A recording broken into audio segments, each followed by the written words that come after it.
ಶ್ರೀ ಗುರುಭ್ಯೋ ನಮಃ. ಹರಿ ಓಂ. ಶುದ್ಧಾನಂದೋರು ಸಂವಿದ್ವಿತಿ ಬಲಬಹುಲೋದಾರ್ಯ ವೀರ್ಯಾದಿದೇಹಂ ಚಿಂತಾ ಸಂತಾಪಲೇಪೋದ್ಭವ ಮೃತಿ ಮುಖರಾಶೇಷ ದೋಷಾತಿ ದೂರಂ ಸದ್ಭಿರ್ವೈರಾಗ್ಯ ಭಕ್ತಿ ಶ್ರುತಿಮತಿ ನಿಯತ ಧ್ಯಾನ ಯೋಗಾತ್ ಗಮ್ಯಂ ವಂದೇ ಮುಕುಂದಾಭಿಧಮಮಲಮಲಂ ಬ್ರಹ್ಮವೇದಾಂತವೇದ್ಯಂ ಯಾಂಚಾಮಂದರಲೋಲಿತಾದ್ಯತಬುಧೈರ್ದ್ವಿತೇಂದಿರಾ ನಿರ್ಜರೈಃ ವ್ಯಾತೋ ಭಾರತ ಪಾರಿಜಾತ ಸುತರುಃ ಸದ್ಬ್ರಹ್ಮ ಸೂತ್ರಾಮೃತಂ ಆಸೀತ್ ತಂತ್ರ ಪುರಾಣ ಸನ್ಮಣಿಗಣೋ ಜಾತಃ ಸುಖೇಂದುಃ ಸದಾ ಸ್ವಯಂ ವ್ಯಾಸ ಸುಧಾನಿಧಿರ್ಭವತು ಮೇ ಬುದ್ಧಿಃ ಸತಾಂ ಭೂತಿದಃ ಸ್ವಾಂತಧ್ವಾಂತ ನಿಕೃಂತನೇಜಿತ ಮಹಾವೈಕರ್ತನಾಂಶೋರಜಂ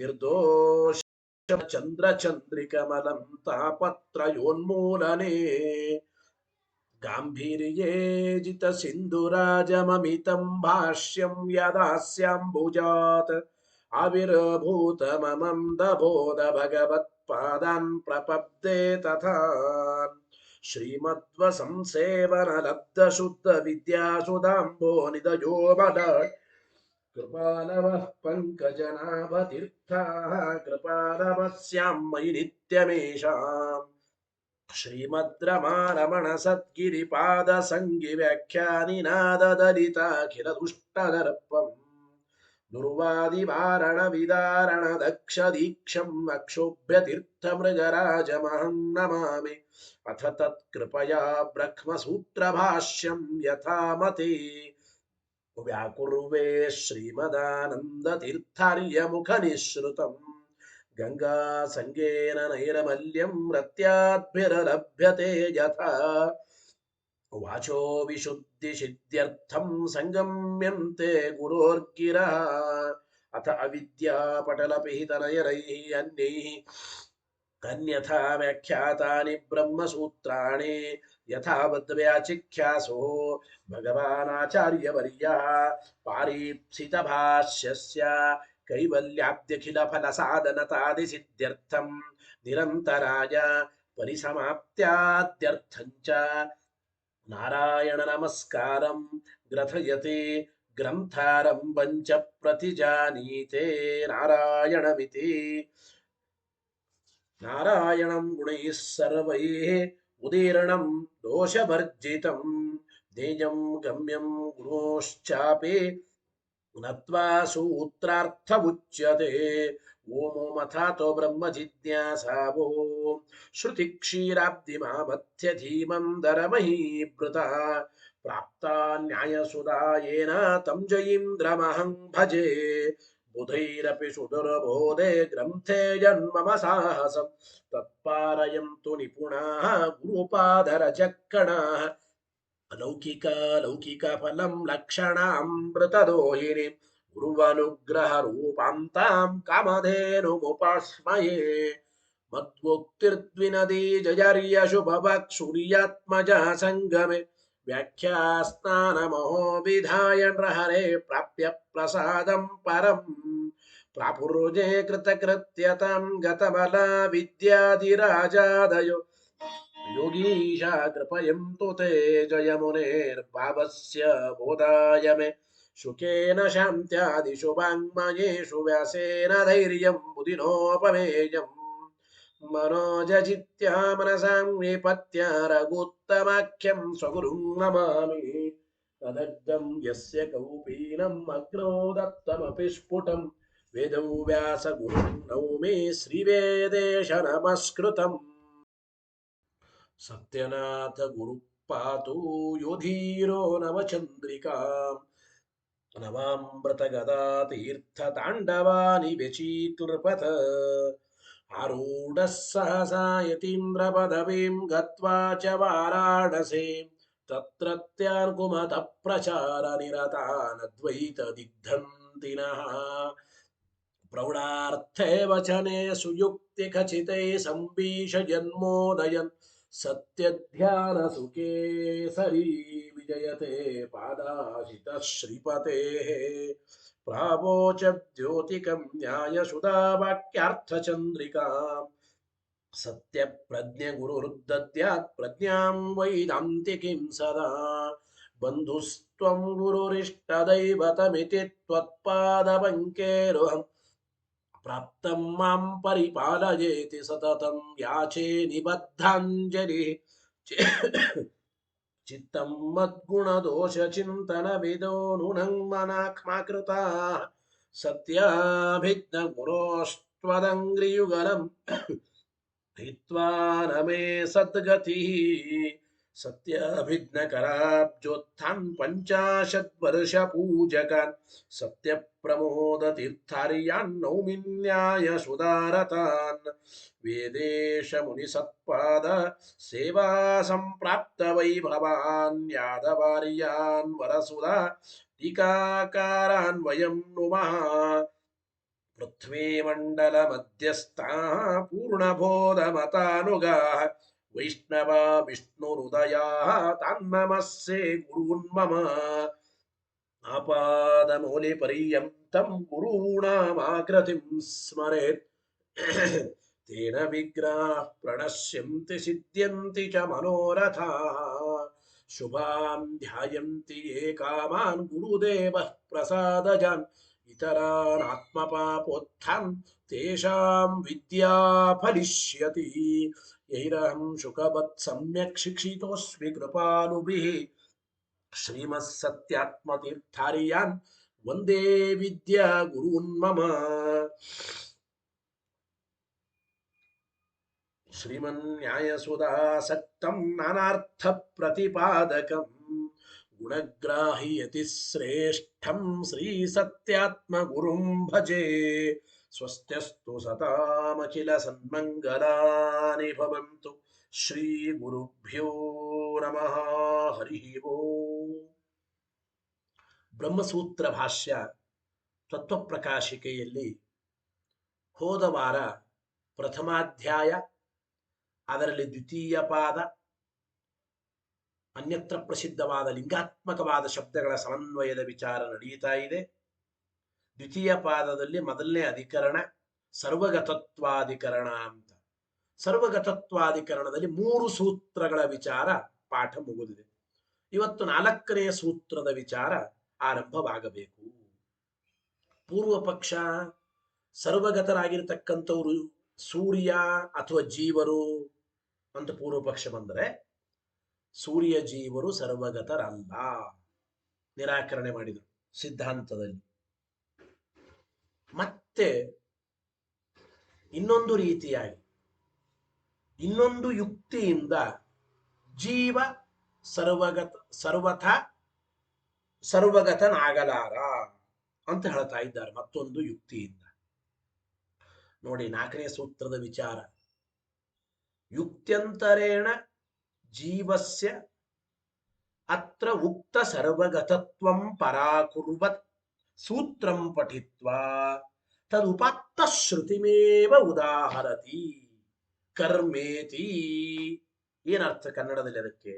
ಇನ್ನೊಂದು ಯುಕ್ತಿಯಿಂದ ಜೀವನಿಗೆ ಇಲ್ಲಿ ಹೇಳಲ್ಪಟ್ಟ ಸರ್ವಗತತ್ವ ಎಂಬುದು ಬರೋದಿಲ್ಲ ಅಂತ ನಿರಾಕರಣೆ ಮಾಡತಾ ಯುಕ್ತ್ಯಂತರೇಣ ಜೀವಸ್ಯ ಅತ್ರ ಉಕ್ತ ಸರ್ವಗತತ್ವಂ ಪರಾಕುರ್ವತ್, ಈ ಶ್ರುತಿಯಲ್ಲಿ ಹೇಳಲ್ಪಟ್ಟಿರತಕ್ಕಂತಹ ಸರ್ವಗತತ್ವ ಸರ್ವಥಾ ಜೀವನಿಗೆ ಬರೋದಿಲ್ಲ ಅಂತ ಹೇಳ್ತಾ ಮೊದಲು ಈ ಸರ್ವಗತತ್ವಾಧಿಕರಣದಲ್ಲಿ 4ನೇ ಸೂತ್ರವನ್ನ ಪಠನೆ ಮಾಡ್ತಾ ಸೂತ್ರಂ ಪಠಿತ್ವ ತದುಪಾತ್ತ, ಈ ಸೂತ್ರದ ಮೇಲೆ ಬಂದಿರತಕ್ಕಂತಹ ಪ್ರಮಾಣವಾದ ಶ್ರುತಿಯನ್ನೇ ಆಚಾರ್ಯರು ಉದಾಹರಣೆ ಮಾಡ್ತಾ ಇದ್ದಾರೆ. ಐತರೆ ಆರಣ್ಯಕದ ವಾಕ್ಯವನ್ನು ಶ್ರುತಿಯನ್ನ ಕರ್ಮೇತಿ. ಏನಪ್ಪ ಸೂತ್ರ, ಸೂತ್ರಾರ್ಥ ಹೇಳಿ ಅರ್ಥ ತಿಳಿಯೋಣ. ಓಂ ಕರ್ಮ ಕರ್ತೃ ವ್ಯಪದೇಶಾಚ್ಚ ಓಂ ಕರ್ಮಕರ್ತೃ ವ್ಯಪದೇಶಾಚ್ಚ.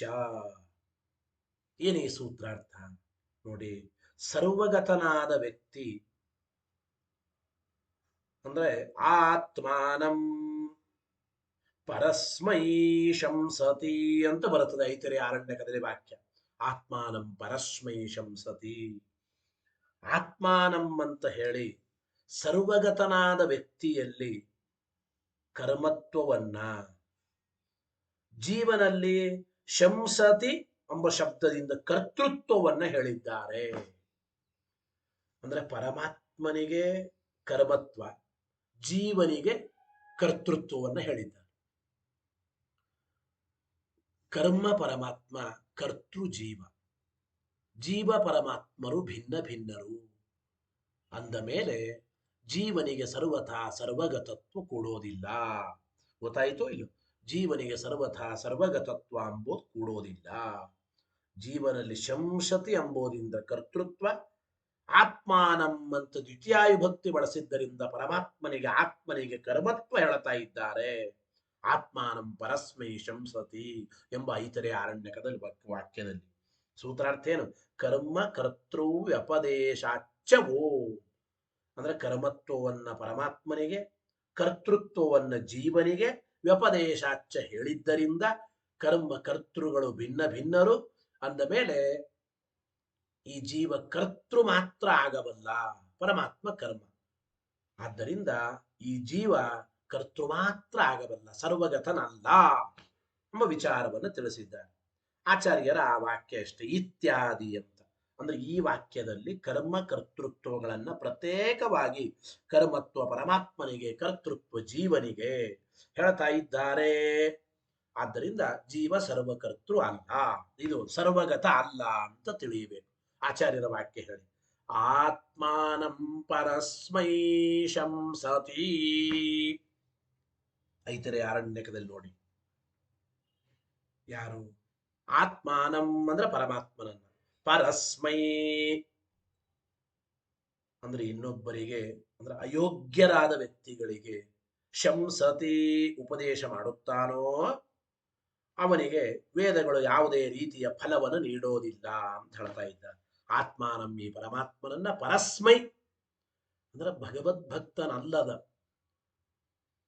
ಅಯೋಗ್ಯನಾದ ವ್ಯಕ್ತಿಗೆ ಪರಮಾತ್ಮನನ್ನ ಶಂಸತಿ, ಯಾವ ವ್ಯಕ್ತಿ ಉಪದೇಶ ಮಾಡ್ತಾ ಇದ್ದನೋ ಅವನಿಗೆ ಸರ್ವಥಾ ವೇದಗಳು ಫಲವನ್ನು ನೀಡೋದಿಲ್ಲ ಅಂತ ಅಲ್ಲಿಯ ವಿಚಾರ. ಈ ಭಗವಂತನನ್ನ ಕುರಿತು ಅಯೋಗ್ಯರಿಗೆ ಉಪದೇಶ ಮಾಡಬಾರದ್ರಿ. ಯೋಗ್ಯ ಅಧಿಕಾರಿಗಳಿಗೆ ಮಾತ್ರ ಭಗವತ್ ತತ್ವದ ಉಪದೇಶ ಶಾಸ್ತ್ರದಲ್ಲಿ ಹೇಳಿದ್ದಾರೋ ಇಲ್ಲ. ಯಾವ ಜೀವರು ಅಯೋಗ್ಯರಿಗೆ ಈ ಪರಮಾತ್ಮನನ್ನ ಉಪದೇಶ ಮಾಡುತ್ತಾರೆ ಅಂತಹ ಜೀವರಿಗೆ ವೇದಾದಿ ಶಾಸ್ತ್ರಗಳು ಸರ್ವಥಾ ಯಾವುದೇ ರೀತಿಯ ಫಲಗಳನ್ನ ನೀಡೋದಿಲ್ಲ ಅಂತ ಅಭಿಪ್ರಾಯ. ಆತ್ಮಾನಂ ಪರಸ್ಮೈ ಶಂಸತಿ, ಆತ್ಮಾನಂ ಪರಮಾತ್ಮನನ್ನ ಪರಸ್ಮೈ ಅಯೋಗ್ಯ ವ್ಯಕ್ತಿಗಳಿಗೆ ಶಂಸತಿ ಅಂದ್ರೆ ಹೇಳುತ್ತಾನೋ, ಉಪದೇಶ ಮಾಡುತ್ತಾನೋ ಅಂತಹ ಜೀವರು ವೇದಶಾಸ್ತ್ರಗಳ ಫಲವನ್ನ ಪಡೆಯೋದಿಲ್ಲ. ವೇದಶಾಸ್ತ್ರಗಳು ಆ ಜೀವರಿಗೆ ಯಾವುದೇ ವಿಧವಾದ ಫಲವನ್ನು ನೀಡೋದಿಲ್ಲ. ಅಂದ್ರೆ ನೋಡಿ, ಇಲ್ಲಿ ಪರಮಾತ್ಮನನ್ನ ಹೇಳುವ ವ್ಯಕ್ತಿ ಜೀವ, ವಕ್ತೃತ್ವ ಕ್ರಿಯೆಗೆ ಕರ್ತೃ ಆದವನು ಜೀವ, ಹೇಳುವ ಕ್ರಿಯೆ ಕರ್ತೃ ಆದವನು ಜೀವ. ಯಾರನ್ನ ಹೇಳ್ತಾ ಇದ್ದಾನೆ? ಪರಮಾತ್ಮನನ್ನ. ಆತ್ಮಾನಂ ದ್ವಿತೀಯ ವಿಭಕ್ತಿ ಹೌದೋ ಇಲ್ಲ? ರಾಮ ಫಲಂ ಖಾದತಿ, ರಾಮ ಕರ್ತೃಪದ, ಫಲಂ ದ್ವಿತೀಯ ವಿಭಕ್ತಿ, ಇದು ಕರ್ಮಪದ. ಹಾಗೆ ಆತ್ಮಾನಂ ಪರಸ್ಮೈ ಶಂಸತಿ ಅಂದ್ರೆ ಯಾವ ಜೀವರು ಆತ್ಮಾನಂ ಪರಮಾತ್ಮನನ್ನು, ಕರ್ತೃತ್ವ ಅಂದ್ರೆ ಕರ್ತೃತ್ವ ಜೀವನಲ್ಲಿ, ಆತ್ಮಾನಂ ದ್ವಿತೀಯ ವಿಭಕ್ತಿಯಿಂದ ಹೇಳಲ್ಪಟ್ಟ ಪರಮಾತ್ಮ ಅವನು ಕರ್ಮ. ಪರಮಾತ್ಮನಿಗೆ ಕರ್ಮತ್ವ, ಜೀವನಿಗೆ ಕರ್ತೃತ್ವ ಹೇಳ್ತಾ ಇದ್ದಾರೆ. ಅಂದ ಮೇಲೆ ಒಂದೇ ಕ್ರಿಯೆಯಲ್ಲಿ ಕರ್ತೃ ಕರ್ಮಗಳು ಪ್ರಾಯ ಭಿನ್ನ ಭಿನ್ನವಾಗಿರುತ್ತವೆ. ಕೆಲವು ಕಡೆ ಅಪವಾದ ಸ್ಥಳವನ್ನ ಬಿಟ್ರೆ ಟೀಕಾಕೃತ್ಪಾದರು ಅದಕ್ಕೆ ತೋರಿಸ್ತಾ ಇದ್ದಾರೆ ಮುಂದೆ. ಗೊತ್ತಾಯ್ತು? ಕರ್ತೃತ್ವ ಕರ್ಮತ್ವ ಒಬ್ಬ ವ್ಯಕ್ತಿಗೆ ಸಾಮಾನ್ಯವಾಗಿ ಇರೋದಿಲ್ಲ ಒಂದೇ ಕ್ರಿಯೆಯಲ್ಲಿ. ಆದ್ರಿಂದ ಜೀವನಿಗೆ ಕರ್ತೃತ್ವ, ಪರಮಾತ್ಮನಿಗೆ ಕರ್ಮತ್ವ ಹೇಳಿದ್ದಾರೆ. ಅಂದ ಮೇಲೆ ಈ ಜೀವ ಸರ್ವಗತನಾಗಲಾರ ಎಂಬ ವಿಚಾರವನ್ನು ಇಲ್ಲಿ ತಿಳಿಸಿಕೊಡ್ತಾ ಇದ್ದಾರೆ. ಟೀಕಾಕೃತ್ಪಾದರ ತತ್ವ ಪ್ರಕಾಶಿಕೆಯಲ್ಲಿ ಇದರ ವಿವರಣೆ ನೋಡಿ ಏನು. ಅತ್ರ ಉಕ್ತ ಸರ್ವಗತತ್ವಸ್ಯ. ಈ ಒಂದು ಐತರೆಯ ಅರಣ್ಯಕದಲ್ಲಿ ಆದಿತ್ಯ ಶ್ರುತಿಯಲ್ಲಿ ಹೇಳಿರ್ತಕ್ಕಂತಹ ಸರ್ವಗತತ್ವ ಇದು ಜೀವನಿಗೆ ಬರೋದಿಲ್ಲ. ಯಾಕೆ? ಆತ್ಮಾನಂಬಿತಿ ಕರ್ಮತ್ವೇನ ವ್ಯಪದೇಶಾತ್. ಪರಮಾತ್ಮನನ್ನ ಕರ್ಮತ್ವೇನ ಹೇಳಿದ. ಆತ್ಮಾನಂ ಮತ್ತು ದ್ವಿತೀಯ ವಿಭಕ್ತಿಯಿಂದ ಹೇಳಲ್ಪಟ್ಟ ಈ ಪರಮಾತ್ಮ ಉಪದೇಶ ಕ್ರಿಯೆಯಲ್ಲಿ, ಹೇಳುವ ಕ್ರಿಯೆಯಲ್ಲಿ ಕರ್ಮನಾದ. ಜೀವಸ್ಯ ಚ, ಜೀವನಿಗೆ ಶಂಸತಿ ಇತಿ ಆತ್ಮಾನಂ ಪರಸ್ಮೈ ಶಂಸತಿ. ಶಂಸತಿ ಹೇಳುತ್ತಾನೆ, ಹೇಳುವ ಕ್ರಿಯೆಗೆ ಜೀವನೇ ಕರ್ತ. ಅದರಿಂದ ಜೀವಸ್ಯ ಚ ಶಂಸತಿ ಇತಿ ಕರ್ತೃತ್ವೇನ ವ್ಯಪದೇಶಾತ್. ಆಮೇಲೆ ಏಕಸ್ಯಾಂ ಕ್ರಿಯಾಯಾಂ, ಟೀಕರ ಹೇಳ್ತಾ ಇದ್ದಾರೆ, ಯಾವಾಗಲೂ ಜಗತ್ತಿನಲ್ಲಿ ಒಂದೇ ಕ್ರಿಯೆಯಲ್ಲಿ, ಏಕಸ್ಯಾಂ ಕ್ರಿಯಾಯಾಂ ಕರ್ಮ ಕರ್ತೃ ಉತ್ಸರ್ಗತಃ ಭಿನ್ನತ್ವ ನಿಯಮಾತ್. ಒಂದೇ ಕ್ರಿಯೆಯಲ್ಲಿ ಕರ್ತೃ ಮತ್ತು ಕರ್ಮಗಳು ಭಿನ್ನ ಭಿನ್ನರಾಗಿರ್ತಾರೋ ಇಲ್ಲೋ, ಇದು ಸಾಮಾನ್ಯವಾದ ನಿಯಮ. ಹೌದೋ ಇಲ್ವೋ? ಒಂದೇ ಕ್ರಿಯೆಯಲ್ಲಿ ಕರ್ಮ ಕರ್ತೃಗಳು ಇಬ್ಬರು ಒಬ್ಬರೇ ಆಗಿರ್ತಾರ? ಆಗಿರೋದಿಲ್ಲ. ಏಕಸ್ಯಾಂ ಕ್ರಿಯಾಯಾಂ ಉತ್ಸರ್ಗತಃ ಕರ್ಮ ಕರ್ತೃ ಭಿನ್ನತ್ವ ನಿಯಮ. ಕರ್ಮ ಕರ್ತೃಗಳು ಭಿನ್ನ ಭಿನ್ನರಾಗಿರ್ತಾರೆ. ಅತ್ರ ಚ ಅಪವಾದ ಕಾರಣ ಅಭಾವಾಚ್ಚ. ಯಾರೋ ಅನ್ಬಹುದು, ಇಲ್ರಿ ಒಂದೇ ಕ್ರಿಯೆಯಲ್ಲಿ ನೀವು ಹೇಳಿದಂಗೆ ಸಾಮಾನ್ಯವಾಗಿ ಕರ್ಮಕರ್ತೃಗಳು ಭಿನ್ನ ಭಿನ್ನರಾಗಿರ್ತಾರೆ. ಆದರೆ ಇಲ್ಲಿ ಪರಮಾತ್ಮನನ್ನ ಹೇಳುವ ಕ್ರಿಯೆಯಲ್ಲಿ ಜೀವನೇ ಕರ್ತ ಜೀವನೇ ಕರ್ಮ ಅಂತ ಹೇಳೋಣ ಅಂತಂದ್ರೆ, ಒಬ್ಬನಿಗೆ ಕರ್ಮತ್ವ ಕರ್ತೃತ್ವಗಳು ಹೇಳೋಣ, ಇದು ಅಪವಾದ ಅಂತಂದ್ರೆ ಇದು ಅಪವಾದ ವಿಷಯಕ, ಇದು ಅಪವಾದ ಸ್ಥಳ ಅಂತಾಗೋದಕ್ಕೊಂದು ಕಾರಣ ಬೇಕು. ಯಾವ ಕಾರಣ ಇದೆ? ಯಾವ ಕಾರಣಗಳೂ ಇಲ್ಲ. ಅಂದ್ರೆ ಇಲ್ಲಿ ಕರ್ಮಕರ್ತೃಗಳಲ್ಲಿ ಭೇದ ಇಲ್ಲ, ಕರ್ಮಕರ್ತೃಗಳು ಒಬ್ಬರು ಅಂಬೋದಕ್ಕಿದು ಅಪವಾದ ಸ್ಥಳ ಅಂತ ಹೇಳೋದಕ್ಕೆ ಯಾವ ಕಾರಣಗಳು ಇಲ್ಲ. ಅತ್ರ ಚ ಅಪವಾದ ಕಾರಣ ಅಭಾವಾಚ್ಚ. ಅಪವಾದ ಕಾರಣಗಳು ಯಾವುದಿಲ್ಲ. ಆದ್ದರಿಂದ ನ ಅಯಂ ಸರ್ವಗತಃ ಶಾರೀರ ಇತಿ ಭಾವ. ಆದ್ದರಿಂದ ಇಲ್ಲಿ ಸರ್ವಗತನಾದವನು ಶಾರೀರ, ಶರೀರದಲ್ಲಿದ್ದ ಜೀವ ಅಂತಲ್ಲ. ಗೊತ್ತಾಯ್ತೋ ಇಲ್ಲ? ಸರ್ವಗತನಾದವನು ಇಲ್ಲಿ ಜೀವ ಅಂತ ಸರ್ವಥಾ ತಿಳಿಯಬೇಡಿ. ಯಾಕೆ? ಜೀವನಿಗೆ ಕೇವಲ ಕರ್ತೃತ್ವ ಹೇಳ್ತಾ ಇದ್ದಾರೆ, ಪರಮಾತ್ಮನಿಗೆ ಕರ್ಮತ್ವ ಹೇಳ್ತಾ ಇದ್ದಾರೆ. ಮತ್ತು ಸರ್ವಗತಃ ಜೀವ ಸರ್ವಗತಂ ಜೀವಾಂತರಂ ಶಂಸತಿ. ಇಲ್ಲಿ ಒಂದು ಪ್ರಶ್ನೆ ಇನ್ನೊಂದು.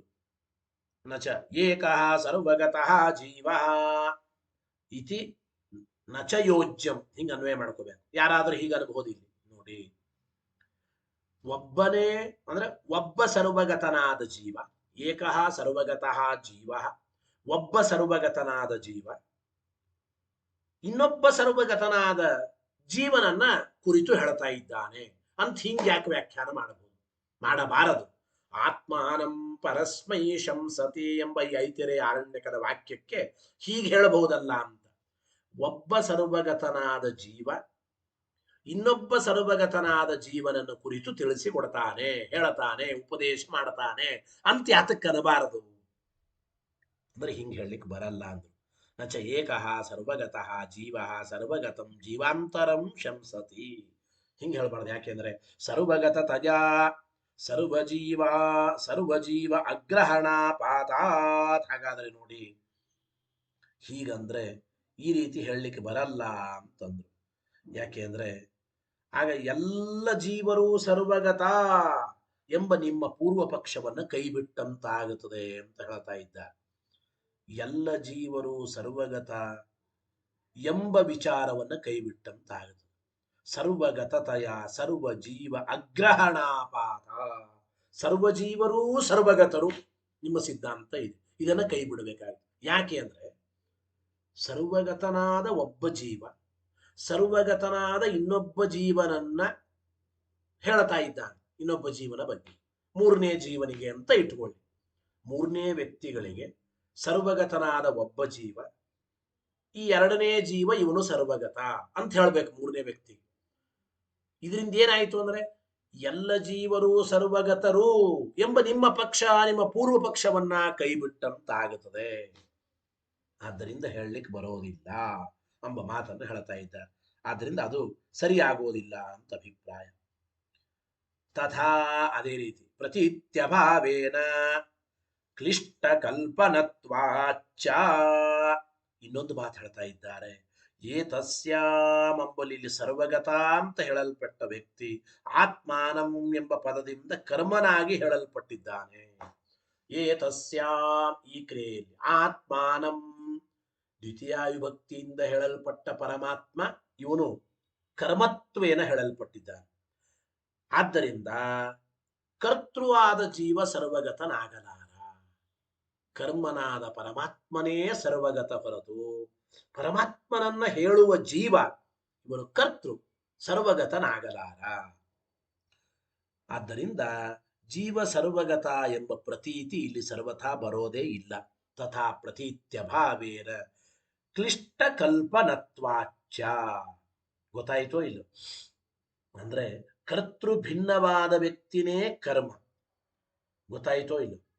ಈ ಕರ್ತೃವಾದ ವ್ಯಕ್ತಿ ಇವನೇ ಸರ್ವಗತ ಅಂತ ಹೇಳೋದು ಇದು ಯಾರ ಅನುಭವಕ್ಕೂ ಬರೋದಿಲ್ಲ. ಯಾರ ಅನುಭವಕ್ಕೂ ಬಂದಿಲ್ಲ ಅಂದ್ರೆ ಇದು ಕ್ಲಿಷ್ಟ ಕಲ್ಪನೆ, ಕಠಿಣವಾದ ಕಲ್ಪನೆ, ಅಪ್ರಾಮಾಣಿಕವಾಗಿ ಕಲ್ಪನೆ ಮಾಡದಂಗೆ ಆಗುತ್ತದೆ. ಆದ್ರಿಂದ ಇದನ್ನು ಹೇಳಬಾರದು ಎಂಬ ಮಾತನ್ನ ಇಲ್ಲಿ ತಿಳಿಸಿಕೊಡ್ತಾ ಇದ್ದಾರೆ.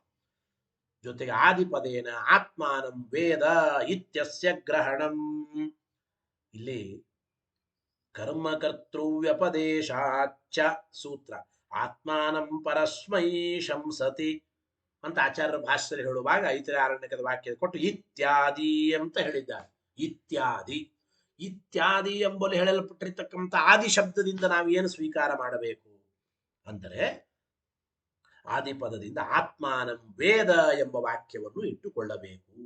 ಅಂದ್ರೆ ಪರಮಾತ್ಮನನ್ನ ವೇದ ತಿಳಿಯಬೇಕು. ಆತ್ಮ ಕರ್ಮತ್ವೇನೇ ಹೇಳಲ್ಪಟ್ಟಿದ್ದಾನೆ ನೋಡಿ. ಆತ್ಮ ಇವನು ಕರ್ಮನಾಗಿದ್ದಾನೆ. ಕರ್ಮನಾದ ವ್ಯಕ್ತಿಯನ್ನ ಸರ್ವಗತ ಅನುಭವದೇ ಹೊರತು ಆ ಸರ್ವಗತನಾದ ಕರ್ಮನಾದ ವ್ಯಕ್ತಿಯನ್ನ ಪರಮಾತ್ಮನನ್ನ ಹೇಳುವ ಕರ್ತೃವಾದ ಈ ಜೀವ ಸರ್ವಥಾ ಸರ್ವಗತನಾಗಲಾರ ಎಂಬ ಮಾತನ್ನ ನಾವು ಚಿಂತನೆ ಮಾಡಬೇಕು. ಗೊತ್ತಾಯ್ತೋ ಇಲ್ಲ? ಈ ಜೀವನನ್ನ ಕರ್ತೃವನ್ನಾಗಿ ಹೇಳಿದ್ದರಿಂದ ಸರ್ವಗತ ಅಲ್ಲ ಎಂಬ ವಿಚಾರವನ್ನ ನಾವು ಚಿಂತನೆ ಮಾಡಬೇಕು. ಇಷ್ಟಾದ ಮೇಲೆ 4 ಸೂತ್ರದ ವಿಚಾರ ಮುಗಿಯಿತು. 5ನೇ ಸೂತ್ರದ ವಿಚಾರ ನಾವು ಹಿಂದೆ ಒಂದು ಮಾತು ಹೇಳಿದ್ದೇವೆ. ಏನು ಅಂದ್ರೆ ಇಲ್ಲಿ ಸರ್ವಗತನಾದವನು ಜೀವ ಆಗಲಾರ. ಯಾಕೆ? ಬ್ರಹ್ಮ ಶಬ್ದದ ಅಭ್ಯಾಸ ಇಲ್ಲಿದೆ ಅಂತ ಹಿಂದೆ ಒಂದು ಮಾತು ಹೇಳಿದ್ದ. ಹಿಂದಿನ ಸೂತ್ರಗಳಲ್ಲಿ ಈ ಅಧಿಕರಣದಲ್ಲಿ ಮೊದಲಿಗೇನೆ ನೀವು ಚಿಂತನೆ ಮಾಡುವಾಗ ಬ್ರಹ್ಮ ಶಬ್ದ ಹೇಳಿದ್ದಾರೆ ಅಂತ ಗೊತ್ತಾಯ್ತೋ ಇಲ್ಲ? ಮೊದಲನೇ ಸೂತ್ರದಲ್ಲೇ ಹೇಳಿದ್ದಾರೆ ಅದನ್ನ. ಬ್ರಹ್ಮ ಶಬ್ದ ಹೇಳಿದ್ದಾರೆ. ಓಂ ಸರ್ವತ್ರ ಪ್ರಸಿದ್ಧೋಪದೇಶಾತ್ ಓಂ. ಸರ್ವತ್ರ ಎಲ್ಲ ಕಡೆಗೂ ಬ್ರಹ್ಮ ಶಬ್ದದ ಅಭ್ಯಾಸ ಇದೆ. ಈ ಬ್ರಹ್ಮ ಶಬ್ದ ಆದ್ರೂ ಪ್ರಸಿದ್ಧನಾದ ಪರಮಾತ್ಮನಲ್ಲೇ ಕೂಡುತ್ತದೆ, ಜೀವನಲ್ಲಿ ಕೂಡೋದಿಲ್ಲ. ಬ್ರಹ್ಮ ಶಬ್ದದ ಅಭ್ಯಾಸ ಇರೋದ್ರಿಂದ ಸರ್ವಗತನಾದವನು ಬ್ರಹ್ಮ ಶಬ್ದ ವಾಚ್ಯ. ಬ್ರಹ್ಮ ಶಬ್ದ ವಾಚ್ಯನಾದ ಸರ್ವಗತ ಅಂದ್ರೆ ಪರಮಾತ್ಮನೇ, ಜೀವನಲ್ಲ ಅಂತ ನಾವು ಹೇಳಿದ್ದೀವಿ. ಇದರ ಮೇಲೆ ಆಕ್ಷೇಪ. ಬ್ರಹ್ಮ ಶಬ್ದ ಇದ್ದ ಮಾತ್ರಕ್ಕೆ ಜೀವ ಸರ್ವಗತ ಅಲ್ಲ ಅಂತ ಯಾಕೆ ಹೇಳ್ತೀರಿ? ಬ್ರಹ್ಮ ಶಬ್ದ ವಾಚ್ಯನಾದವನು ಸರ್ವಗತ ಅಂತ ಹೇಳಬೇಕೋ ಇಲ್ವೋ? ಬ್ರಹ್ಮ ಶಬ್ದದಿಂದ ನಮ್ಮ ಜೀವನೂ ವಾಚ್ಯನಾಗತಾನೆ, ಬ್ರಹ್ಮ ಶಬ್ದದಿಂದ ಜೀವರು ವಾಚ್ಯರು ಅಂತ ಆಕ್ಷೇಪ ನೋಡಿ. ಯದುಕ್ತಂ ಬ್ರಹ್ಮ ಶಬ್ದಾತ, ಬ್ರಹ್ಮ ಶಬ್ದ ಇರೋದ್ರಿಂದ ವಿಷ್ಣುರೇವ ಸರ್ವಗತಃ, ಬ್ರಹ್ಮ ಶಬ್ದ ಇರೋದ್ರಿಂದ ವಿಷ್ಣುನೇ ಸರ್ವಗತ ಇತಿ ಏನ್ ಹೇಳಿದ್ದೀರಿ ತದಯುಕ್ತಂ, ಇದು ಸರಿಯಲ್ಲ ಅಂತ ಈಗ ಪೂರ್ವ ಪಕ್ಷ. ಯಾತಕ್ಕೆ ಅಂದ್ರೆ ಬ್ರಹ್ಮ ಶಬ್ದಸ್ಯ ಜೀವೇಶ್ವಪಿ ಸಂಭವಾತ್. ಬ್ರಹ್ಮ ಶಬ್ದ ಜೀವರಲ್ಲೂ ಹೇಳಬಹುದ್ರಿ. ಬ್ರಹ್ಮ ಶಬ್ದ ಜೀವರಲ್ಲೂ ಹೇಳಬಹುದು. ಬೃಹಜಾತಿ ಜೀವ ಕಮಲಾಸನ ಶಬ್ದ ರಾಶಿಷು ಅಂತ ಹೇಳ್ತಾರೆ. ಬ್ರಹ್ಮ ಶಬ್ದ ಬೃಹಜಾತಿ ಜೀವ ಕಮಲಾಸನ ಶಬ್ದ ರಾಶಿಷು. ಬ್ರಹ್ಮ ಶಬ್ದಕ್ಕೆ ಜೀವ ಎಂಬ ಅರ್ಥವೂ ಇದೆ. ಬ್ರಹ್ಮ ಶಬ್ದ ಜೀವನನ್ನು ತಿಳಿಸಿಕೊಡಬಹುದು. ಆದ್ರಿಂದ ಬ್ರಹ್ಮ ಶಬ್ದದಿಂದ ವಾಚ್ಯನಾದವನು ಜೀವನು ಆಗಬಹುದಲ್ಲ. ಅದಕ್ಕೆ ಪ್ರಶ್ನೆ ಮಾಡಬಹುದಿಲ್ಲರಿ. ಈ ಜೀವ ಬ್ರಹ್ಮ ಶಬ್ದದ ಅಮುಖ್ಯ ಅರ್ಥ ಮುಖ್ಯಾರ್ಥ ಅಲ್ಲ ಅಂದ್ರೆ ನಚ ಅಸೌ ಜೀವೇ ಅಮುಖ್ಯ ಇತಿ ತದಗ್ರಹ. ಜೀವ ಬ್ರಹ್ಮ ಶಬ್ದದ ಅಮುಖ್ಯಾರ್ಥ ಇವನು, ಮುಖ್ಯಾರ್ಥ ಅಲ್ಲ ಅಂತಂದ್ರೆ ಹಂಗ ಅನಬೇಡ್ರಿ ಅಂತ ಅವನು. ಯಾಕೆ? ಅಮುಖ್ಯಾರ್ಥಸ್ಯಾಪಿ ಚಕ್ಷುರ್ಮಯತ್ವಾದಿಬಾಧೇನ ಗ್ರಹಣೋಪಪತ್ತೇ. ಜೀವ ಬ್ರಹ್ಮ ಶಬ್ದದ ಅಮುಖ್ಯಾರ್ಥನಾದರೂ ಕೂಡ ಇಲ್ಲಿ ಜೀವನನ್ನೇ ಸ್ವೀಕಾರ ಮಾಡಬಹುದು. ಯಾಕೆ? ಚಕ್ಷುರ್ಮಯತ್ವಾದಿ ಧರ್ಮಗಳು ಬ್ರಹ್ಮನಲ್ಲಿ ಬಾಧಿತವಾಗಿವೆ. ನೋಡಿ, ಬ್ರಹ್ಮ ಶಬ್ದ ಇರಲಿ, ಬ್ರಹ್ಮ ಶಬ್ದ ಜೀವನನ್ನ ಕೇವಲ ಅಮುಖ್ಯಾರ್ಥತೆಯ ಹೇಳಿಕೊಡ್ತಾ ಇದೆ. ಜೀವ ಬ್ರಹ್ಮ ಶಬ್ದದ ಮುಖ್ಯಾರ್ಥ ಅಲ್ಲ, ಬ್ರಹ್ಮನೇ, ಪರಬ್ರಹ್ಮನೇ, ಪರಮಾತ್ಮನೇ ಬ್ರಹ್ಮ ಶಬ್ದದ ಮುಖ್ಯಾರ್ಥ ಎಲ್ಲವೂ ಹೇಳಿ. ಆದರೂ ಕೂಡ ಜೀವನೇ ಸರ್ವಗತ. ಯಾಕೆ? ಸರ್ವಗತನಾದ ವ್ಯಕ್ತಿಯಲ್ಲಿ ಚಕ್ಷುರ್ಮಯತ್ವಾದಿ ಧರ್ಮಗಳನ್ನು ಹೇಳ್ತಾ ಇದ್ದ. ಚಕ್ಷುರ್ಮಯತ್ವಾದಿ ಧರ್ಮಗಳು ಜೀವನಲ್ಲೇ ಉಪಪನ್ನವಾಗುತ್ತವೆ, ಜೀವನಲ್ಲೇ ಕೂಡುತ್ತವೆ. ಪರಮಾತ್ಮನಲ್ಲಿ ಚಕ್ಷುರ್ಮಯತ್ವಾದಿ ಧರ್ಮಗಳು ಕೂಡೋದಿಲ್ಲ. ಗೊತ್ತಾಯಿತೋ ಇಲ್ಲ? ಚಕ್ಷುರ್ಮಯನಾದ ಬ್ರಹ್ಮ ಶಬ್ದ ವಾಚ್ಯನಾದವನು ಸರ್ವಗತ ಅಂದರೆ ಚಕ್ಷುರ್ಮಯತ್ವಾದಿ ಧರ್ಮಗಳು ಮುಖ್ಯವಾಗಿ ಜೀವನಲ್ಲೇ ಇವೆ. ಚಕ್ಷುರ್ಮಯತ್ವಾದಿಗಳು ಬ್ರಹ್ಮನಲ್ಲಿ ಬಾಧಿತ. ಚಕ್ಷುರ್ಮಯತ್ವಾದಿ ಧರ್ಮಗಳನ್ನ ಪ್ರಾಕೃತವಾದ ಇಂದ್ರಿಯಗಳಿಂದ ಕೂಡಿಕೊಂಡವನು ಎಲ್ಲ ವಿಚಾರ ಪರಮಾತ್ಮನಿಗೆ ಕೂಡಿಸಲಿಕ್ಕೆ ಬರಲ್ಲ.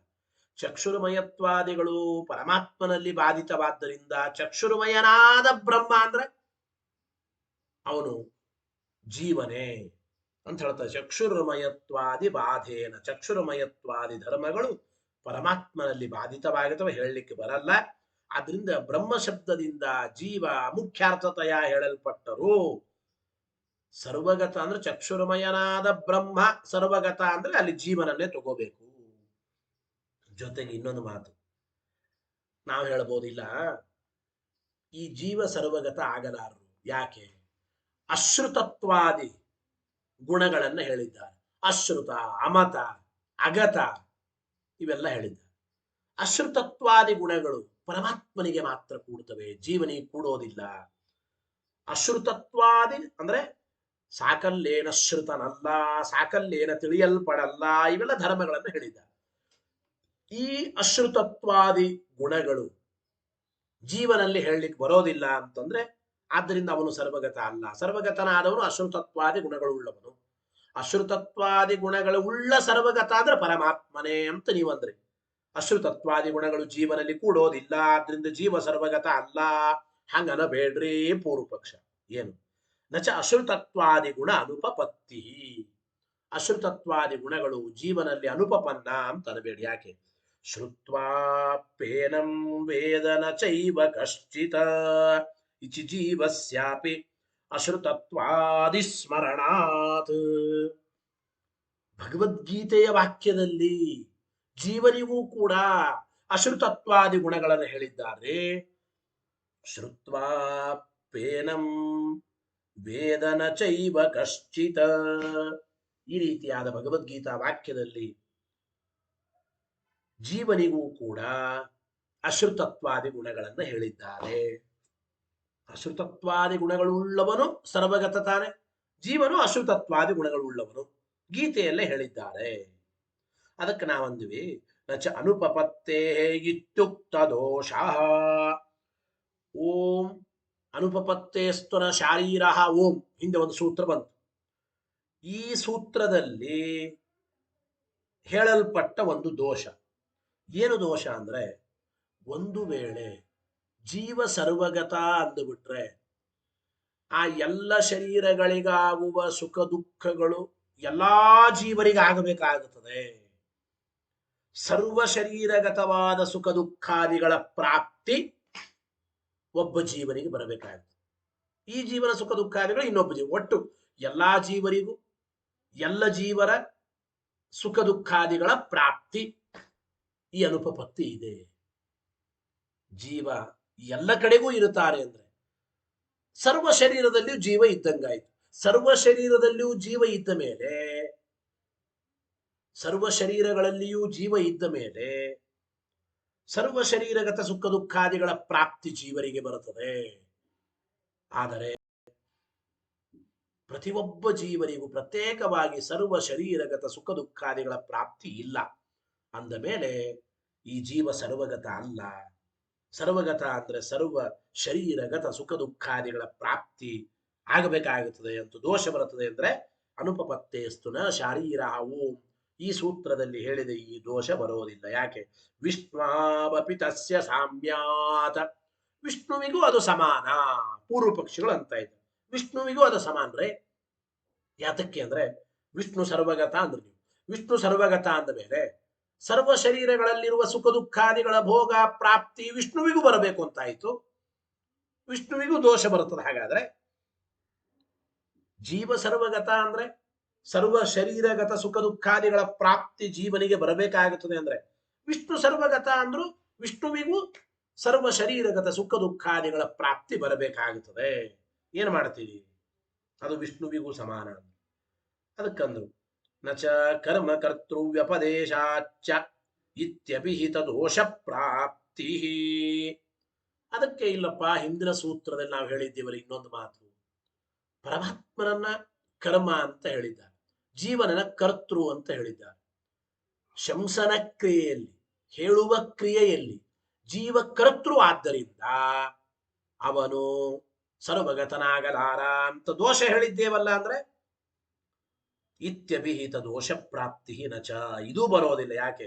ಚಕ್ಷುರ್ಮಯತ್ವಾದಿಬಾಧಕೇನ ಏಕಸ್ಯೈವ ಕರ್ಮ ಕರ್ತೃತ್ವ ಉಪಪತ್ತೇ. ನೋಡಿ, ಅವಶ್ಯವಾಗಿ ಜೀವನಿಗೇನೆ ಕರ್ಮತ್ವ ಕರ್ತೃತ್ವ ಎರಡೂ ಹೇಳಬಹುದು ಅಂತ.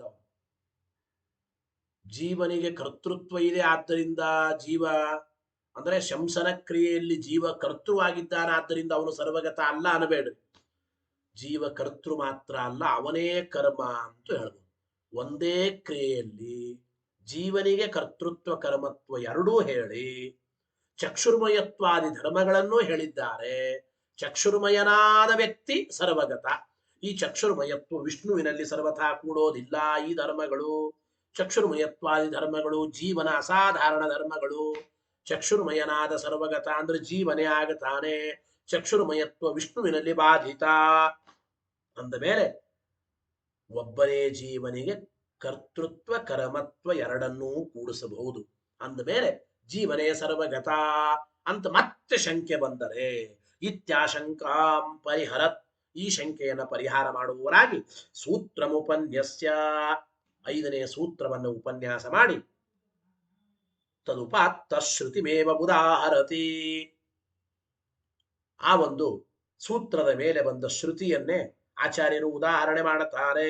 ಶಬ್ದೇತಿ 5ನೇ ಸೂತ್ರ ಹೇಳಿ, ಓಂ ಶಬ್ದ ವಿಶೇಷಾತು. ಏನಪ್ಪ ಈ ಸೂತ್ರಕ್ಕೆ ಅರ್ಥ? ಶಬ್ದ ವಿಶೇಷಾತು ಅಂದ್ರೆ ವಿಶೇಷ ಶಬ್ದ ಇರೋದರಿಂದಲೂ ಇಲ್ಲಿ ಪರಬ್ರಹ್ಮನೇ ಸರ್ವಗತ, ಜೀವ ಸರ್ವಗತ ಅಲ್ಲ. ಶಬ್ದ ವಿಶೇಷ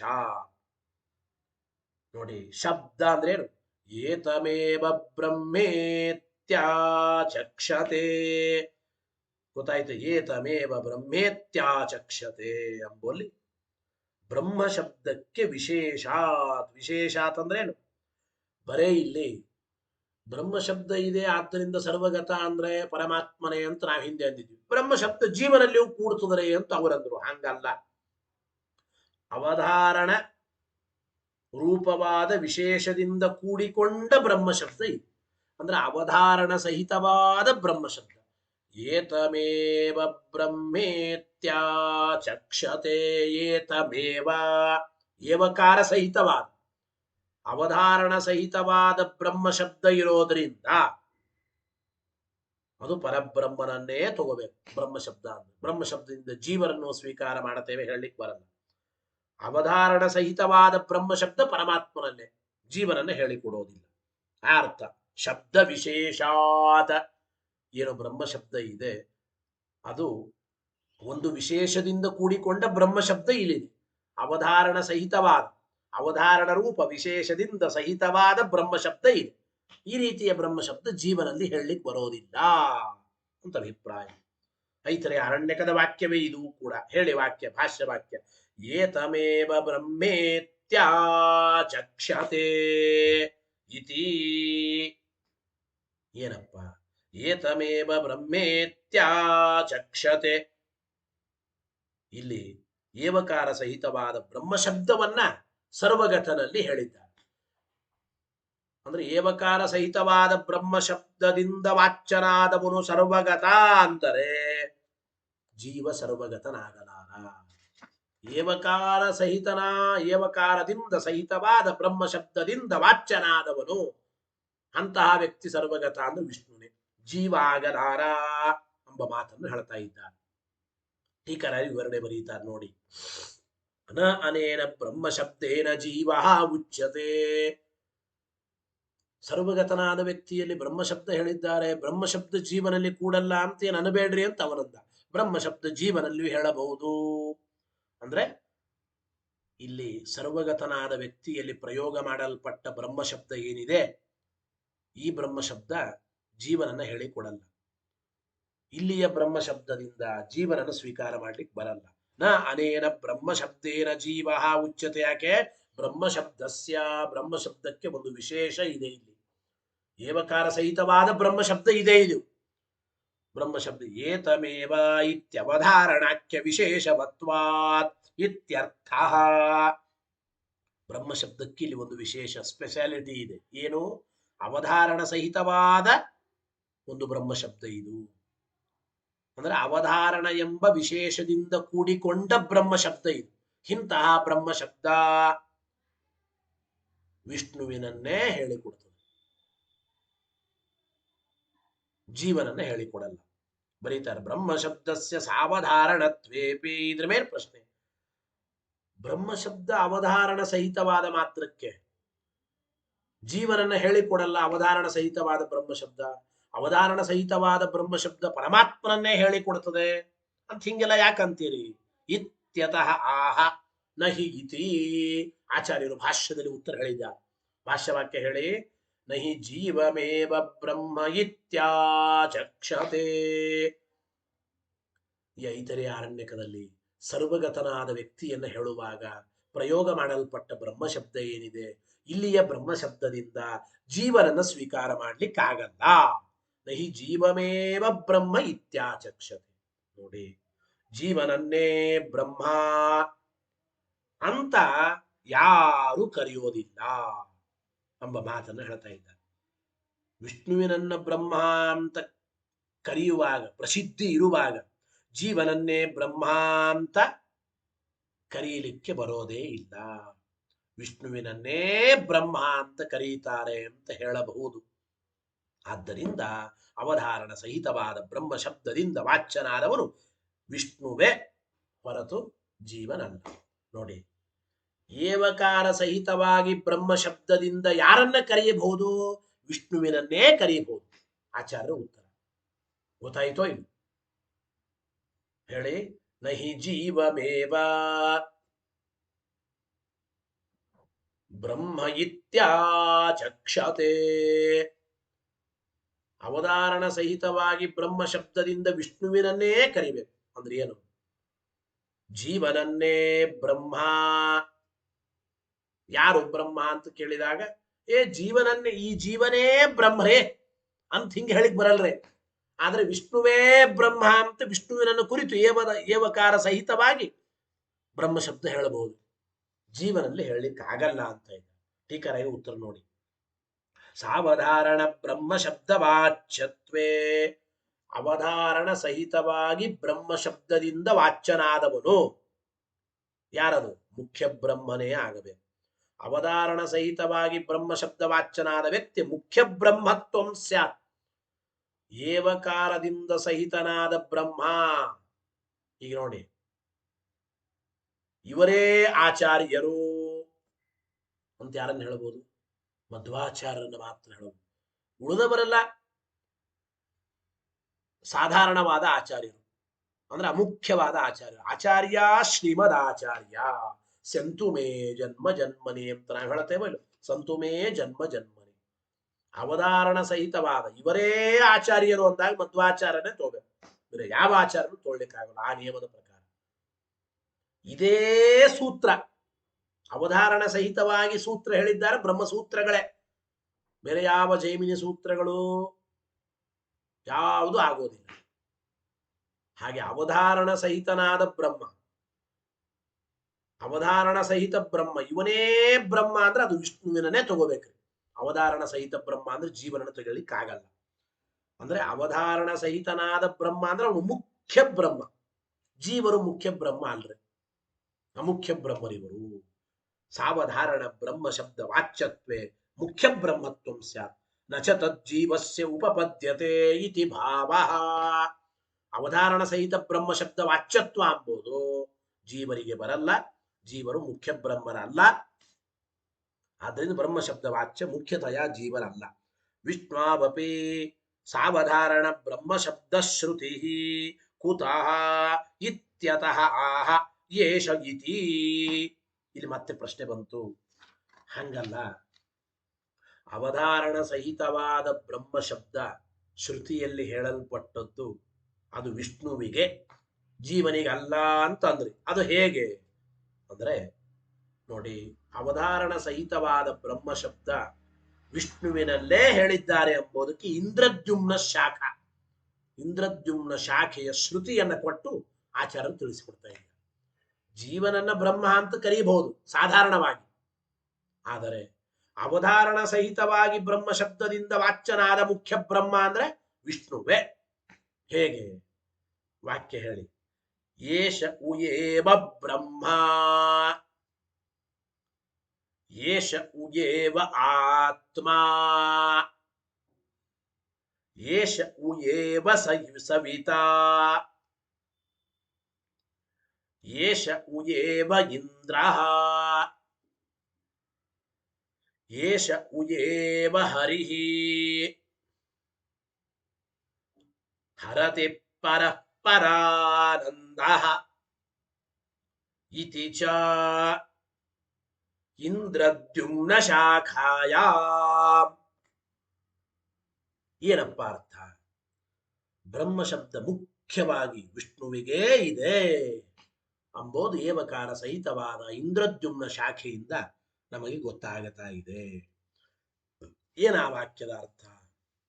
ಏಷವು ಏವ ಬ್ರಹ್ಮ, ಇವನೇ ಬ್ರಹ್ಮ. ಏಷವು ಏವ ಆತ್ಮ, ಇವನೇ ಆತ್ಮ. ಇವನೇ ಸವಿತಾ, ಇವನೇ ಇಂದ್ರ, ಇವನೇ ಹರಿ. ಅಂದ್ರೆ ಬ್ರಹ್ಮ, ಆತ್ಮ, ಸವಿತೃ, ಇಂದ್ರ ಶಬ್ದಗಳಿಂದ ಮುಖ್ಯವಾಚ್ಯನಾದವನು ಇವನೇ. ಯಾರಿವನೇ? ಹರಿಶಬ್ದ ಇದೆ ಅಪೌರುಷೇಯವಾದ ಶ್ರುತಿವಾಕ್ಯದಲ್ಲಿ, ಇಂದ್ರದ್ಯುಮ್ನ ಶಾಖೆಯಲ್ಲಿ. ಏಷ ಉಯೇವ ಹರಿಹಿ, ಬ್ರಹ್ಮ, ಇಂದ್ರ, ಆತ್ಮ, ಸವಿತಾ, ಹರಿ ಎಲ್ಲವೂ ಇವನೇ. ಹರಿ ಅಂದ್ರೆ ಯಾವ ಜೀವರನ್ನು ಇಲ್ಲಿ ಹೇಳಿಲ್ಲ, ಹರಿ ಶಬ್ದವು ಇದೆ. ಹರತಿ ಪರಃ ಪರಾನಂದ, ಇವನೇ ಹರಿ. ನೋಡಿ, ಭಕ್ತರ ಕಷ್ಟಗಳನ್ನ ವಿರೋಧಗಳನ್ನ ಪರಿಹಾರ ಮಾಡ್ತಾನಾದ್ದರಿಂದ ಇವನು ಹರಿಶಬ್ದ ವಾಚ್ಯದಿಂದ ಮುಖ್ಯವಾಗಿ ಹೇಳಲ್ಪಟ್ಟು, ಅಂದ್ರೆ ಮುಖ್ಯವಾಗಿ ಹರಿಶಬ್ದ ವಾಚ್ಯ. ಭಕ್ತರ ಕಷ್ಟಗಳನ್ನು ನಿವಾರಣೆ ಮಾಡ್ತಾನೆ, ಭಕ್ತರ ವಿರೋಧಿಗಳನ್ನು ನಿವಾರಣೆ ಮಾಡ್ತಾನೆ. ಆದ್ದರಿಂದ ಇವನು ಹರಿ, ಇವನು ಪರಾನಂದ, ಅಂದ್ರೆ ಇವನೇ ಸರ್ವೋತ್ತಮ. ಈ ರೀತಿ ಏವಕಾರ ಸಹಿತವಾಗಿ ಹರಿ ಬ್ರಹ್ಮ ಶಬ್ದಾದಿಗಳು ವಿಷ್ಣುವಿನಲ್ಲೇ ಹೇಳಲ್ಪಡುತ್ತವೆ, ಜೀವರಲ್ಲಿ ಅಲ್ಲ. ಈ ಒಂದು ಇಂದ್ರದ್ಯುಮ್ನ ಶಾಖೆಯಿಂದ ಗೊತ್ತಾಗುತ್ತದೆ ಎಂಬ ವಿಚಾರವನ್ನ ನಾವಿಲ್ಲಿ ಚಿಂತನೆ ಮಾಡಬೇಕು. ಇಷ್ಟು ಮಾತ್ರ ಅಲ್ಲ, 5 ಸೂತ್ರಗಳ ವಿಚಾರ ಮುಗಿದಿದೆ. 6ನೇ ಸೂತ್ರದಲ್ಲಿ ಹೇಳುತ್ತಾರೆ ಮುಂದೆ, ಸ್ಮೃತಿ ಸಮಾಖ್ಯಯಾಪಿ, ಒಂದು ಸ್ಮೃತಿಯಿಂದಲೂ ಕೂಡ ಇಲ್ಲಿ ಹೇಳಲ್ಪಟ್ಟ ಸರ್ವಗತನಾದ ವ್ಯಕ್ತಿ ಅಂದ್ರೆ ವಿಷ್ಣುವೇ. ಗೀತಾವಾಕ್ಯದ ವಿಚಾರ ಇಲ್ಲಿ. ಸ್ಮೃತಿ ಅಂದ್ರೆ ಭಗವದ್ಗೀತೆಯ ವಾಕ್ಯ. ಸ್ಮೃತಿ ಸಮಾಖ್ಯಯಾಪಿ, ಸ್ಮೃತಿಯ ಸಂವಾದ ಇರೋದ್ರಿಂದಲೂ ವಿಷ್ಣೋ ಅತೃಪ್ತ ಸರ್ವಗತತ್ವಂ, ವಿಷ್ಣುವಿಗೆ ಇಲ್ಲಿ ಹೇಳಲ್ಪಟ್ಟ ಸರ್ವಗತತ್ವ ಉಂಟು. ವಿಷ್ಣೋ ಅತ್ರ ಉಕ್ತ ಸರ್ವಗತತ್ವಂ ಸಾಧಯತ, ಸೂತ್ರಂ ಪಠಿತ್ವಾ ಸೂತ್ರವನ್ನು ಪಠನೆ ಮಾಡಿ ತಾಂ ಸ್ಮೃತಿ ಮುದಾಹರತಿ ಆ ಸೂತ್ರವನ್ನು ಪಠನೆ ಮಾಡಿ ಆ ಸ್ಮೃತಿಯನ್ನ ಹೇಳ್ತಾ ಇದ್ದಾರೆ. ಓಂ ಸ್ಮೃತೆ ಹೇಳ್ರಿ ಶ್ಲೋಕ. ಈ ಸೂತ್ರ ಓಂ ಸ್ಮೃತೇಶ್ಚ ಓಂ ಏನ್ ಹೇಳ್ತಾ ಇದ್ದಾರಪ್ಪ ಅಂದ್ರೆ ಸ್ಮೃತೇಶ್ಚ ಸ್ಮೃತಿಯಲ್ಲಿ ಭಗವದ್ಗೀತಾ ವಾಕ್ಯದಲ್ಲಿಯೂ ಕೂಡ ಸರ್ವಗತನಾದವನು ವಿಷ್ಣುವೇ ಅಂತ ಹೇಳ್ತಾ ಇದ್ದಾರೆ. ಓಂ ಸ್ಮೃತೇಶ್ಚ ಓಂ ಯಾವ ಸ್ಮೃತಿ? ಸ್ಮೃತಿ ಇರೋದರಿಂದಲೂ ಸರ್ವಗತನಾದವನು ವಿಷ್ಣುವೇ ವೇದವ್ಯಾಸರು ಹೇಳಿದ ಮಾತು. ಯಾವ ಸ್ಮೃತಿ ಎಂಬುದನ್ನು ಭಾಷ್ಯದಲ್ಲಿ ಆಚಾರ್ಯರು ವಿವರಣೆ ಮಾಡಿ ಬರೆದಿದ್ದಾರೆ. ಅದಕ್ಕೆ ವ್ಯಾಖ್ಯಾನ ತತ್ವ ಪ್ರಗತಿಕಾರ ಬರೀತಾರೆ. ಆಚಾರ್ಯರ ಭಾಷ್ಯ ವಾಕ್ಯ ಹೇಳಿ ಅಹಮಾತ್ಮ ಗುಢಾಕೇಶ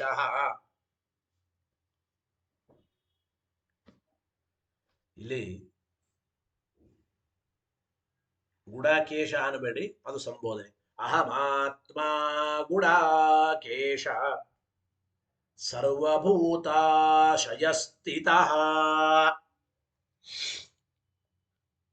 ಗಾಮಾವಿಶ್ಯ ಚ ಭೂತಾನಿ ಧಾರಯಾಮ್ಯಹಮೋಜಸಾ. ಅಹಮಾತ್ಮ ಗುಡಾಕೇಶ ಸರ್ವಭೂತಾಶಯ ಸ್ಥಿತಃ 10ನೇ ಅಧ್ಯಾಯದ 20ನೇ ಶ್ಲೋಕ ಅಂತೆ. ಗಾಮಾವಿಶ್ಯ ಚ ಭೂತಾನಿ ಧಾರಯಾಮ್ಯಹಮೋಜಸಾ 15ನೇ ಅಧ್ಯಾಯದ 13ನೇ ಶ್ಲೋಕ. ಈ ಗೀತಾವಾಕ್ಯಗಳಲ್ಲಿ ಸರ್ವಗತನಾದವು ವಿಷ್ಣುವೇ ಎಂಬುದು ಗೊತ್ತಾಗುತ್ತಾ ಇದೆ. ಅರ್ಥ ಏನು ನಿಮಗೆ ಗೊತ್ತು. ಹೇ ಗುಡಾಕೇಶ, ಗುಡಾಕೇಶ ಅಂತ ಅರ್ಜುನನಿಗೆ ಹೆಸರು. ನಿದ್ದೆಯನ್ನ ಗೆದ್ದ ವ್ಯಕ್ತಿಗೆ ಗುಡಾಕೇಶ ಅಂತ ಕರೆಯುತ್ತಾರೆ. ಹೇ ಗುಡಾಕೇಶ, ನಿದ್ದೆಯನ್ನ ಗೆದ್ದ ಎಚ್ಚರದಿಂದಲೇ ಇರತಕ್ಕಂಥ ಅರ್ಜುನನೇ, ಅಹಂ ನಾನು ಸರ್ವಭೂತಾಶಯ ಸ್ಥಿತಃ ಸರ್ವಭೂತರ ಹೃದಯ ಗುಹಾವಾಸಿಯಾಗಿದ್ದೇನೆ. ಅಂದ್ರೆ ಸರ್ವಭೂತಾಶಯ ಸ್ಥಿತ ಎಲ್ಲರ ಹೃದಯ ಗುಹಾವಾಸಿಯಾಗಿ ಆತ್ಮ ಪ್ರೇರಕನಾಗಿ ಇದ್ದವನು ನಾನು. ಮತ್ತು 2ನೇ ವಾಕ್ಯಕ್ಕೆ ಅಹಂ ನಾನು ಗಾಮ್ ಆವಿಶ್ಯ ಈ ಭೂಮಿಯನ್ನು ಪ್ರವೇಶ ಮಾಡಿ ಓಜಸ ನನ್ನ ಸಾಮರ್ಥ್ಯದಿಂದ, ನನ್ನ ಶಕ್ತಿಯಿಂದ, ನನ್ನ ತೇಜಸ್ಸಿನಿಂದ, ಓಜಸ ಅಂದ್ರೆ ಓಜಸ್ ನನ್ನ ಒಂದು ಸಾಮರ್ಥ್ಯದಿಂದಲೇನೆ ಈ ಭೂಮಿಯನ್ನು ಆವಿಶ್ಯ ಪ್ರವೇಶ ಮಾಡಿ ಅಂದ್ರೆ ಭೂಮಿಯ ಒಳಗಿದ್ದು ಭೂತಾನಿ ಎಲ್ಲ ಜೀವರನ್ನ ಧಾರಯಾಮಿ ರಕ್ಷಣೆ ಮಾಡುತ್ತೇನೆ, ಪಾಲನೆ ಮಾಡುತ್ತೇನೆ.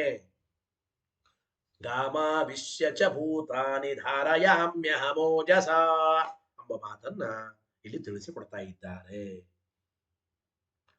ನೋಡಿ, ನಚ ವಾಚ್ಯಂ ಸ್ಮೃತೇರಪಿ ಸ್ವವಚನತ್ವೇನ ಕಥಂ ವಿಪ್ರತಿಪನ್ನಂ ಪ್ರತಿ ಸೂತ್ರಕಾರಃ ತಾಮುಪಾದತ್ತೆ ಇತಿ ತಸ್ಯಾಹ ಪರೋಕ್ತ ಅನುವಾದ ರೂಪತ್ವಾತ್. ಇದರ ಮೇಲೆ ಒಂದು ಪ್ರಶ್ನೆ ಬರಬಹುದು. ಈ ಗೀತಾವಾಕ್ಯ ತನ್ನದೇ ಆದ ಗೀತಾವಾಕ್ಯ. ಗೀತಾವಾಕ್ಯ ಎಲ್ಲಿ ಬರುತ್ತದೆ? ಮಹಾಭಾರತದಲ್ಲಿ ಗೀತೆ ಬರುತ್ತದೆ. ಮಹಾಭಾರತ ಹೇಳಿದವರು ಕೂಡ ವೇದವ್ಯಾಸ ದೇವರು. ಈಗ ಸ್ಮೃತೇಶ್ಚವು ವೇದವ್ಯಾಸರು ಹೇಳ್ತಾ ಇದ್ದಾರೆ ಸರ್ವಗತನಾದವನು ವಿಷ್ಣುವೇ. ಯಾಕೆ? ಸ್ಮೃತಿನೂ ಇದೆ ಅಂತ ವೇದವ್ಯಾಸರು. ಯಾವ ಸ್ಮೃತಿಯನ್ನು ಕೊಟ್ಟರು ವೇದವ್ಯಾಸರು ಸೂತ್ರಕಾರರು? ತಾವು ಹೇಳಿದ ಮಹಾಭಾರತದ ವಾಕ್ಯ. ಮಹಾಭಾರತದ ವಾಕ್ಯ ಅಂದ್ರೆ ಮಹಾಭಾರತದಲ್ಲಿ ಬರುವ ಗೀತಾವಾಕ್ಯ. ತಮ್ಮ ಮಾತಿಗೆ ತಮ್ಮ ಮಾತೇ ಪ್ರಮಾಣ ಆಗುತ್ತದ ಅಂತ ಒಂದು ಪ್ರಶ್ನೆ. ನೋಡಿ, ಸ್ಮೃತೇರಪಿ ಸ್ವವಚನತ್ವೇನ ಸೂತ್ರಕಾರರಾದ ವೇದವ್ಯಾಸ ದೇವರಿಗೆ ಇಲ್ಲಿ ಕೊಟ್ಟ ಭಗವದ್ಗೀತೆಯ ಸ್ಮೃತಿ ಮಹಾಭಾರತ ಈ ವಾಕ್ಯ ಅದು ತಮ್ಮ ವಾಕ್ಯವೇ ಆಯಿತು. ಅಂದ ಮೇಲೆ ವಿಪ್ರತಿಪನ್ನವಾದ ವಿಷಯವನ್ನು ಕುರಿತು, ಒಂದು ವಿವಾದಾಸ್ಪದವಾದ ವಿಷಯವನ್ನು ಕುರಿತು ನಾನು ಹೇಳೋ ಈ ವಿಚಾರದಲ್ಲಿ ಇಂತಹ ವಾಕ್ಯವೇ ಪ್ರಮಾಣ ಅನ್ನಬೇಕು. ಇನ್ನೊಂದು ವಾಕ್ಯ ಕೊಡಬೇಕ್ರಿ, ಪ್ರಮಾಣಭೂತವಾದ ವಾಕ್ಯ. ನಮ್ಮ ಮಾತೇ ನಮಗೆ ಈ ವಿಷಯದಲ್ಲಿ ಪ್ರಮಾಣ ಅಂತ ಹೇಳಿಕ್ ಬರಲ್ಲ. ಅದು ಹೇಗೆ ಸೂತ್ರಕಾರರು ತಮ್ಮ ಮಾತನ್ನೇ ತಾವು ಉದಾಹರಣೆ ಮಾಡಿದರು ಅಂದ್ರೆ ಈ ಇತಿ ನಚ ವಾಚ್ಯಂ ಹೀಗೆ ಅನಬೇಡಿ ಅಂದ್ರು. ಗೊತ್ತಾಯ್ತೋ ಇಲ್ಲ? ಸ್ಮೃತೇರಪಿ ಸ್ವವಚನತ್ವೇನ ಕಥಂ ವಿಪ್ರತಿಪನ್ನಂ ಪ್ರತಿ ಸೂತ್ರಕಾರ ತಾಮುಪಾದತ್ತೆ. ವಿಪ್ರತಿಪನ್ನವಾದ ವಿಷಯದಲ್ಲಿ ತಮ್ಮ ಮಾತನ್ನೇ ತಾವು, ತಮ್ಮ ಸ್ಮೃತಿ ವಾಕ್ಯವನ್ನೇ ತಾವು ಹೇಗೆ ಪ್ರಮಾಣವಾಗಿ ಉದಾಹರಣೆ ಮಾಡಿದರು ಸೂತ್ರಕಾರ ಅಂದ್ರೆ ತಸ್ಯಾಹ ಪರೋಕ್ತ ಅನುವಾದ ರೂಪತ್ವಾತ್. ನೋಡಿ, ವೇದವ್ಯಾಸರಂದ್ರು ಮಹಾಭಾರತ ಭಗವದ್ಗೀತೆಯಲ್ಲಿ ಹೇಳಿದ ಈ ವಾಕ್ಯ ವೇದವ್ಯಾಸರು ತಮ್ಮ ವಾಕ್ಯ ಅಂತ ಹೇಳಿಲ್ಲ, ಅರ್ಜುನನಿಗೆ ಕೃಷ್ಣ ಹೇಳಿದ ಮಾತು. ಕೃಷ್ಣ ಹೇಳಿದ ಮಾತನ್ನ ವೇದವ್ಯಾಸರು ಅನುವಾದ ಮಾಡ್ತಾ ಇದ್ದಾರೆ. ಗೊತ್ತಾಯ್ತು? ಕೃಷ್ಣ ಹೇಳಿದ ಮಾತನ್ನ ವೇದವ್ಯಾಸರು ಅನುವಾದ ಮಾಡ್ತಾ ಇದ್ದಾರೆ. ಆದ್ದರಿಂದ ತಮ್ಮ ಮಾತಿಗೆ ತಾವೇ ಪ್ರಮಾಣ ಕೊಟ್ಟಂತಾಗೋದಿಲ್ಲ. ಅಂದ್ರೆ ವೇದವ್ಯಾಸರು ವಿಷ್ಣುವಿನನ್ನೇ ಸರ್ವಗತ ಅಂತ ಸೂತ್ರದಲ್ಲಿ ಹೇಳ್ತಾ ಇದ್ದಾರೆ. ವಿಷ್ಣುವೇ ಸರ್ವಗತ ಅಂತ ಹೇಳೋದಕ್ಕೆ ಭಗವದ್ಗೀತೆಯಲ್ಲಿ ಅರ್ಜುನನನ್ನು ಕುರಿತು ಕೃಷ್ಣ ಹೇಳುವ ಮಾತೇ ಸಂವಾದಿ. ಅಂದ್ರೆ ಕೃಷ್ಣ ತನ್ನನ್ನ ತಾನು ಸರ್ವಗತ, ವಿಷ್ಣುವಿನನ್ನ ಸರ್ವಗತ ಅಂತ ಅಲ್ಲಿ ಹೇಳಿದ್ದಾರೆ. ವಿಷ್ಣು ಸರ್ವಗತ ಅಂತ ಹೇಳಿದ ಕೃಷ್ಣನ ಮಾತು ಇದು ಸಂವಾದ. ವಸ್ತುತಃ ಭಗವದ್ ರೂಪಗಳಲ್ಲಿ ಅಭೇದ ಇದೆ, ಆದ್ರೆ ವೇದವ್ಯಾಸರಲ್ಲಿ ಹೇಳುವಾಗ ಸರ್ವಗತ ವಿಷ್ಣು ಅಂತ ನಾನು ಹೇಳೋದಕ್ಕೆ ಕೃಷ್ಣನ ಮಾತೇ ಪ್ರಮಾಣ. ಕೃಷ್ಣನ ಮಾತು ಸಂವಾದ. ವಿಷ್ಣುವಿನನ್ನ ಕೃಷ್ಣ ಸರ್ವಗತ ಅಂತ ಅರ್ಜುನನಿಗೆ ಉಪದೇಶ ಮಾಡಿದ್ದಾನೆ. ಆದ್ರಿಂದ ಕೃಷ್ಣನ ಮಾತು ಸಂವಾದ ರೂಪವಾಗಿ ವೇದವ್ಯಾಸ ದೇವರು ಕೊಟ್ಟದ್ದಕ್ಕೆ ಯಾವ ತೊಂದರೆ ಇಲ್ಲ. ತಮ್ಮ ಮಾತಿಗೆ ತಾವೇ ಒಂದು ಪ್ರಮಾಣ ಹೇಳದಂಗಾಗಲಿಲ್ಲ. ಕೃಷ್ಣನ ವಿಚಾರವನ್ನ ಅನುವಾದ ಮಾಡಿದ್ದಾನೆ. ಕೃಷ್ಣ ಏನು ವಿಷ್ಣುವಿನ ಸರ್ವಗತ ಅಂತ ಹೇಳಿದ್ದಾನೆ, ಕೃಷ್ಣನ ಮಾತನ್ನ ಇಲ್ಲಿ ವೇದವ್ಯಾಸರು ಅನುವಾದ ಮಾಡಿದ್ದಾನೆ. ಇನ್ನೊಬ್ಬರ ಮಾತನ್ನು ಅನುವಾದ ಮಾಡಿದರೆ ಅದು ಸಂವಾದಿ ಆಯಿತು. ಆದ್ದರಿಂದ ಏನು ತೊಂದರೆ ಇಲ್ಲ. ಈ ರೀತಿಯಾಗಿ ಏವಂ ಸೂತ್ರಾಣಿ ವ್ಯಾಖ್ಯಾಯ ಪರಕೃತ ಅಪೌ ವ್ಯಾಖ್ಯಾಂ ಪ್ರತ್ಯಾಖ್ಯಾತಿ. ಇಲ್ಲಿಯವರೆಗೂ ಸೂತ್ರಗಳನ್ನು ವ್ಯಾಖ್ಯಾನ ಮಾಡಿ ಪರಕೀಯರು ಮಾಡುವ ಅಪೌ ವ್ಯಾಖ್ಯಾನವನ್ನು ಇನ್ನು ಮುಂದೆ ನಿರಾಕರಣೆ ಮಾಡ್ತಾರೆ. 7ನೆಯ ಸೂತ್ರದಿಂದ 6ನೇ ಸೂತ್ರದ ವಿಚಾರ ಇನ್ನೊಂದು ದೊಡ್ಡ ಪ್ಯಾರ ಇದೆ. ಆದ್ರೆ ಏವಂ ಸೂತ್ರಾಣಿ ವ್ಯಾಖ್ಯಾಯ ಎಂಬ ವಾಕ್ಯದಿಂದ ನಾಳೆ ದಿನ ಆ ಪಾಠದಲ್ಲಿ ತಿಳಿಯೋಣ ಅಂತ ಹೇಳ್ತಾ, ಇದು ಮುಂದಿನ ವಾರದ ಪಾಠದಲ್ಲಿ ತಿಳಿಯೋಣ ಅಂತ ಹೇಳ್ತಾ, ಆಚಾರ್ಯರ ಪಾಠ ನೇರವಾಗಿ ಇರೋ ತನಕ ನಮ್ಮ ಪಾಠ ಆನ್ಲೈನ್ ಮುಖಾಂತರವೇ ಮುಂದುವರಿಯುತ್ತದೆ. ಹರಯೇ ನಮಃ. ಶ್ರೀಕೃಷ್ಣಾರ್ಪಣಮಸ್ತು.